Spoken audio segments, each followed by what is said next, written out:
हरि भक्तों, स्वागत है आपका मेरे इस चैनल माँ ब्रह्माणी कृपा @अनीता धार्मिक ज्ञान पर।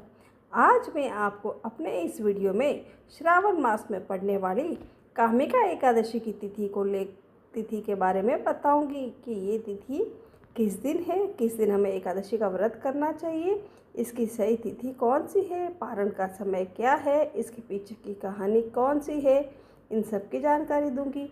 आप ध्यानपूर्वक सुनिएगा। हिंदू धर्म में एकादशी का विशेष महत्व है। साल में कुल 24 एकादशी पड़ती है। ऐसे में हर मास के कृष्ण पक्ष और शुक्ल पक्ष में एक एक एकादशी पड़ती है। इन सभी एकादशियों का अपना अपना महत्व है। ऐसे ही श्रावण मास के कृष्ण पक्ष में पड़ने वाली एकादशी को कामिका एकादशी का व्रत रखा जाता है। इस दिन भगवान विष्णु और माता लक्ष्मी की पूजा करना शुभ माना जाता है। मान्यता है कि इस दिन व्रत रखने से अनजाने में किए गए पापों से मुक्ति मिल जाती है और हर तरह के दुख दर्द दूर हो जाते हैं। आइए जानते हैं कामिका एकादशी की सही तिथि और इसका शुभ मुहूर्त और पारण समय और धार्मिक महत्व भी।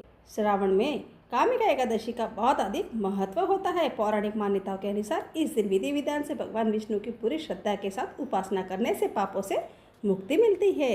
हिंदू पंचांग के अनुसार कामिका एकादशी तिथि का आरंभ 20 तारीख को दोपहर 12:14 से शुरू हो रहा है, लेकिन शास्त्रों के अनुसार उदय तिथि में व्रत करने का विधान बताया गया है। ऐसे में अगले दिन यानी 21 तारीख सोमवार को कामिका एकादशी का व्रत रखा जाएगा। वहीं द्वादशी तिथि 22 तारीख को मंगलवार को सुबह 7:06 तक रहेगी। ऐसे में सुबह 7 बजे तक व्रत का पारण कर लेना सबसे उत्तम रहेगा। कामिका एकादशी का व्रत रखने से जातक को भगवान विष्णु का आशीर्वाद प्राप्त होता है। इसके पीछे का धार्मिक महत्व। श्रावण मास में पड़ने वाली इस एकादशी का विशेष महत्व है। देवशयनी एकादशी के बाद ये पहली एकादशी होती है जब भगवान विष्णु की पूजा उस समय की जाएगी जब यह योग निद्रा में होंगे। श्रावण में पड़ने वाली कामिका एकादशी के दिन भगवान विष्णु की पूजा करने से जातकों को हर एक दुख दर्द से निजात मिल जाता है और सुख समृद्धि की प्राप्ति होती है। इसके साथ ही अनजाने में किए गए पापों से मुक्ति मिल जाती है। इस एकादशी में दान देने से पुण्य की प्राप्ति होती है। इसके साथ ही माना जाता है कि जो व्यक्ति कामिका एकादशी का व्रत रखता है वो नीच योनि में जन्म नहीं लेना पड़ता। सबसे पहले सूर्योदय से पहले स्नान, व्रती को प्रातःकाल स्नान कर स्वच्छ वस्त्र धारण करना चाहिए। भगवान विष्णु की पूजा, भगवान विष्णु की प्रतिमा को गंगा जल से स्नान करवाएं और उन्हें फूल, तुलसी दल, पीले वस्त्र और मिठाई अर्पित करें। कामिका एकादशी व्रत रखने का संकल्प जरूर लें। व्रत कथा सुने। इस दिन कामिका एकादशी की व्रत कथा सुनने और सुनाने का विशेष महत्व है। भोजन, व्रती को कामिका एकादशी के दिन अन्न का सेवन नहीं करना चाहिए, केवल फलाहार करें या जल ग्रहण करें। इसकी व्रत विधि इस प्रकार है। धार्मिक मान्यताओं के अनुसार कामिका एकादशी व्रत के दौरान सत्य, अहिंसा और संयम का पालन करना चाहिए। कामिका एकादशी व्रत रखने वालों को इस दिन किसी भी प्रकार के बुरे विचारों और कार्यों से बचना चाहिए। भगवान विष्णु के सामने व्रत का संकल्प लेना फलदायक माना जाता है। ऐसा करने से उनकी विशेष कृपा जातक पर बनी रहती है और जीवन में सुख समृद्धि आने लगती है। अब मैं एकादशी का महात्म्य सुनाती हूँ, ध्यानपूर्वक सुनिएगा। युधिष्ठिर ने पूछा कि हे गोविंद, हे वासुदेव, आपको मेरा नमस्कार है। श्रावण के कृष्ण पक्ष में कौन सी एकादशी होती है, उसका वर्णन कीजिए। भगवान कृष्ण बोले कि राजन सुनो, मैं तुम्हें एक पाप नाशक उपाख्यान सुनाता हूँ जिसे पूर्व काल में ब्रह्मा जी ने नारद जी के पूछने पर कहा था। नारद जी ने प्रश्न किया कि भगवान, कमलासन में आपसे यह सुनना चाहता हूँ कि श्रावण के कृष्ण पक्ष में जो एकादशी होती है उसका क्या नाम है, उसके कौन से देवता है तथा उसे कौन सा पुण्य प्राप्त होता है। हे प्रभु, यह सब बताइए। ब्रह्मा जी ने कहा कि हे नारद सुनो, मैं संपूर्ण लोगों के हित की इच्छा से तुम्हारे प्रश्न का उत्तर दे रहा हूँ। श्रावण मास में जो कृष्ण पक्ष की एकादशी होती है उसका नाम कामिका है। उसके स्मरण मात्र से वाजपेयी यज्ञ का फल मिलता है। उस दिन श्रीधर, हरि, विष्णु, माधव और मधुसूदन आदि नामों से भगवान का पूजन करना चाहिए। भगवान श्री कृष्ण के पूजन से जो फल मिलता है वह गंगा, काशी नौमिषारण्य तथा पुष्कर क्षेत्र में भी सुलभ नहीं है। सिंह राशि के बृहस्पति होने पर तथा व्यतिपात और दंड योग में गोदावरी स्नान से जिस फल की प्राप्ति होती है वही फल भगवान श्री कृष्ण ने के पूजन से भी मिलता है। जो समुद्र और वन सहित समूची पृथ्वी का दान करता है तथा जो कामिका एकादशी का व्रत करता है वे दोनों समान फल के भागी माने गए हैं। जो ब्याई हुई गाय को सामग्रियों सहित दान करता है उस मनुष्य का जिस फल की प्राप्ति होती है वही कामिका का व्रत करने वाले को मिलता है। जो नर श्रेष्ठ श्रावण मास में भगवान श्रीधर का पूजन करता है उसके द्वार गंधर्व और नागों सहित संपूर्ण देवताओं की पूजा हो जाती है। अतः पाप भीरु मनुष्य को यथाशक्ति पूरा प्रयत्न करके कामिका एकादशी का दिन श्री हरि का पूजन करना चाहिए। जो पाप रूपी पंख से भरे हुए संसार समुद्र में डूब रहे हैं उनका उद्धार करने के लिए कामिका का व्रत सबसे उत्तम है।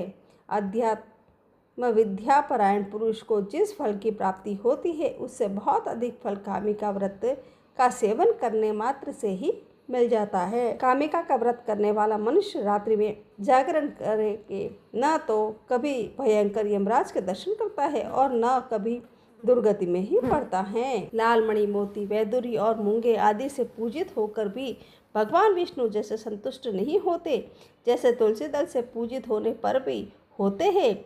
जिसने तुलसी की मंजरियों से श्री केशव का पूजन लिया है उनके जन्म भर का पाप निश्चित ही नष्ट हो जाता है। जो दर्शन करने पर सारे पाप समुदाय का नाश कर देती है, स्पर्श करने पर शरीर को पवित्र बनाती है, प्रणाम करने पर रोगों का निवारण करती है, जल से सींचने पर यमराज को भी भय पहुंचाती है, करने पर भगवान श्री कृष्ण के समीप ले जाती है और भगवान के चरणों में चढ़ाने पर मोक्ष रूपी फल प्रदान करती है। उस तुलसी दल को मैं नमस्कार करता हूँ। जो मनुष्य एकादशी के दिन रात दीपदान करता है उसके पुण्य की संख्या चित्रगुप्त भी नहीं जानते। एकादशी के दिन भगवान श्री कृष्ण के सम्मुख जिसका दीपक जलता है उसके पितर स्वर्ग लोक में स्थित होकर अमृत पान कर रहे होते हैं।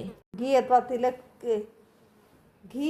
अथवा तिल के तेल से भगवान के सामने दीपक जलाकर मनुष्य देह त्याग के पश्चात करोड़ों दीप से पूजित हो स्वर्गलोक में जाता है।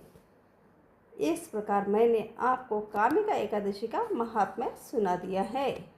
युधिष्ठिर, यह तुम्हारे सामने मैंने कामिका एकादशी का महिमा का वर्णन किया है। कामिका सब पातकों को हरने वाली है, अतः मानवों के इसका व्रत अवश्य ही करना चाहिए। यह स्वर्गलोक तथा महान पुण्य फल प्रदान करने वाली है। जो मनुष्य श्रद्धा के साथ इसका महात्म्य श्रवण करता है वह सब पापों से मुक्त हो श्री विष्णु लोक में जाता है।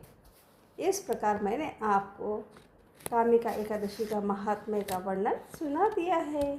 मैं आपको कामिका एकादशी की व्रत कथा सुनाने जा रही हूँ, आप ध्यानपूर्वक सुनिएगा। एक गांव में एक शक्तिशाली क्षत्रिय रहता था। एक बार उसका झगड़ा एक ब्राह्मण से हो गया और गुस्से में आकर उसने ब्राह्मण को मार डाला। ब्राह्मण की मृत्यु के बाद क्षत्रिय ने उसके अंतिम संस्कार की तैयारी की, लेकिन पंडितों ने उसे ऐसा करने से रोक दिया क्योंकि उस ब्रह्म हत्या का दोष लगा था। पंडितों ने उसे प्रायश्चित करने और इस पाप से मुक्ति पाने के लिए कामिका एकादशी का व्रत करने की सलाह दी। क्षत्रिय ने पंडितों की बात मानी और विधि विधान से कामिका एकादशी का व्रत किया। रात्रि में भगवान विष्णु ने उसे स्वप्न में दर्शन दिए और उसे ब्रह्म हत्या के पाप से मुक्त कर दिया। भगवान विष्णु ने कहा कि इस व्रत के प्रभाव से उसे सभी पापों से मुक्ति मिल जाएगी। तब से कामिका एकादशी का व्रत भगवान विष्णु को प्रसन्न करने और सभी पापों से मुक्ति पाने के लिए किया जाता है। इस कथा का सार यह है कि कामिका एकादशी का व्रत करने से मनुष्य सभी पापों से मुक्त हो जाता है और उसे भगवान विष्णु की कृपा प्राप्त होती है। यह व्रत ब्रह्म हत्या जैसे बड़े पापों से भी मुक्ति दिलाता है। कामिका एकादशी का व्रत भगवान विष्णु को समर्पित है। इसे श्रावण मास के कृष्ण पक्ष में मनाया जाता है। इस व्रत को करने से मनुष्य को सभी पापों से मुक्ति मिलती है और भगवान विष्णु की कृपा प्राप्त होती है। यह व्रत वाजपेयी यज्ञ और अन्य महादानों के फल के समान माना जाता है। इस व्रत की कथा सुनने और पढ़ने से भी हमें पुण्य की प्राप्ति होती है। इस प्रकार मेरी छोटी सी जानकारी और कथा समाप्त हुई। अगर आपको मेरा ये वीडियो पसंद आया है तो आप मेरे इस वीडियो को लाइक करें, शेयर करें और सब्सक्राइब करना मत भूलना। जय माता दी।